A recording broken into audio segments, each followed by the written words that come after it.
अनुराधा वैदिक एस्ट्रोलॉजी में आप सबका अभिनंदन। आज हम बात करते हैं राजयोग की। राजयोग किसे कहते हैं, राजयोग इम्पोर्टेंट क्यों है।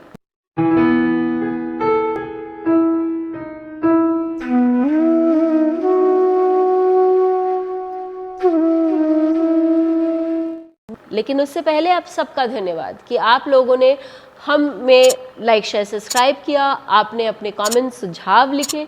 यदि आपने लाइक शेयर सब्सक्राइब नहीं किया है तो याद से करें और बेल आइकन भी याद से दबाएं ताकि आपको अपडेट्स निरंतर मिलती रहें। राजयोग ऐसे कॉम्बिनेशंस हैं प्लैनेट्स के, हाउसेस के, जिसके कारण व्यक्ति को जीवन में बहुत सारी उपलब्धियां मिलती हैं, सुख, सुविधा, नाम, शोहरत आदि। तो हम हमेशा चाहेंगे कि हमारे चार्ट्स में राजयोग हो। राजयोग का वर्णन सभी क्लासिक्स में आया है और बीपीएचएस का एक अध्याय है, 41 चैप्टर है, जहाँ पर राजयोग दिए गए हैं।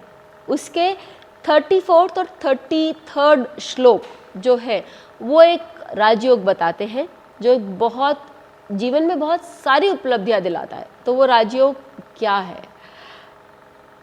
इसके इन श्लोकों के अनुसार यदि किसी का पंचमेश, क्योंकि पंचम भाव का जो स्वामी है उसको चीफ मिनिस्टर, और ये मैं नहीं, ये वो बता रहे हैं, बीपीएचएस बता रहे हैं कि वो चीफ मिनिस्टर माने गए हैं, और नवम भाव के जो स्वामी हैं उनको एक मिनिस्टर माना गया है। तो यदि ये दो एक साथ आ जाते हैं तो व्यक्ति को जीवन में एक बहुत उच्च पद प्राप्त होता है।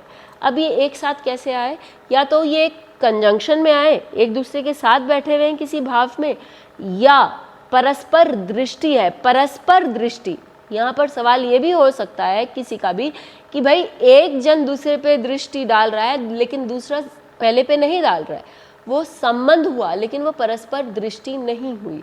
लेकिन बीपीएचएस बहुत क्लियरली श्लोक में वहाँ पर लिखा गया है कि उनकी एक दूसरे पर दृष्टि होनी चाहिए या एक दूसरे के साथ बैठने चाहिए। तो ऐसी स्थिति, या वो केंद्र में भी नहीं, ये सब कुछ नहीं, खाली उनकी दृष्टि या उनका एक साथ। तो ऐसी स्थिति में व्यक्ति को जीवन में बहुत ऊंची, जो भी काम व्यक्ति कर रहा है वहाँ पर वो बहुत ऊंचे पोजीशन में होगा। यहाँ लिखा गया है कि राजा का पद प्राप्त करेगा, तो ऑब्वियसली वो एक बहुत जाने न माने एक नामी पोजीशन में होगा और व्यक्ति जीवन में बहुत तरक्की, उन्नति कर सकेगा। चलिए हम एग्जाम्पल चार्ट्स ले लेते हैं। सचिन तेंदुलकर का एग्जाम्पल लेते हैं। सबसे पहले आप देखिए कि लग्न जो है वो कर्क लग्न है, तो पंचमेश मंगल है जो सप्तम भाव में उच्च के हो रखे हैं, बैठे हुए हैं, और नवमेश जो है वो गुरु है जो सप्तम भाव में नीच के बैठे हुए हैं। ये चीज़ इंपॉर्टेंट है कि दोनों एक साथ हैं और सप्तम भाव में होने के कारण इनमें और भी बल आ जाता है। सचिन तेंदुलकर की जर्नी कैसी रही, कहाँ से वो आए, कहाँ तक वो पहुँचे हैं और वो किस तरह से अपने क्षेत्र पर आज तक राज करते हैं, ये बात हम सभी जानते हैं, ये बताने की ज़रूरत नहीं है। पंचमेश और नवमेश, नवमेश नीच का भी है तो भी बहुत स्ट्रांग है, और पंचमेश के साथ बैठा हुआ, उच्च के पंचमेश के साथ, जो कि चीफ मिनिस्टर माना जाता है। एक्सीलेंट रिजल्ट्स उन्होंने इस चार्ट को दिए हैं। दूसरा एग्जाम्पल हम ले सकते हैं योगानंद परमहंस का। उनका चार्ट जो है वो सिंह लग्न की कुंडली बनकर आती है, और पंचमेश जो है वो गुरु है और नवमेश कौन है? मंगल। यहाँ पंचम और नवम भाव के स्वामी कहाँ बैठे हैं? अष्टम भाव में।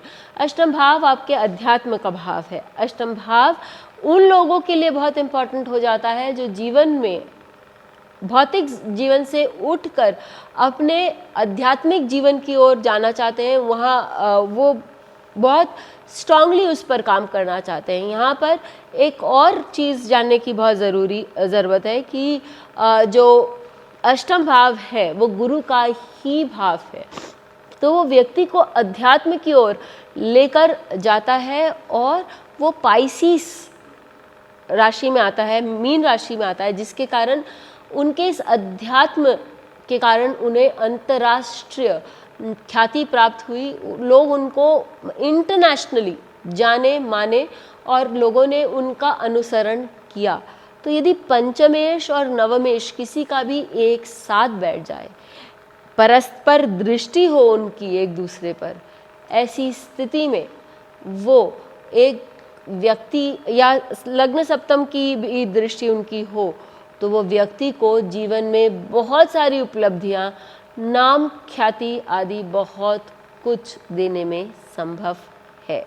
फिर मिलेंगे, लेकिन आप भी अपने चार्ट्स में, जिनके चार्ट्स आप जानते हैं उनके चार्ट्स में लगा के देखिए कि ये कॉम्बिनेशन व्यक्ति को क्या क्या दे सकता है, क्या क्या देने के लिए सक्षम है।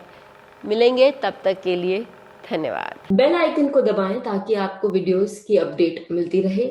हमारे वीडियोस को लाइक करें, शेयर करें, उन पर कमेंट करें और हमारे चैनल को सब्सक्राइब करना न भूलें।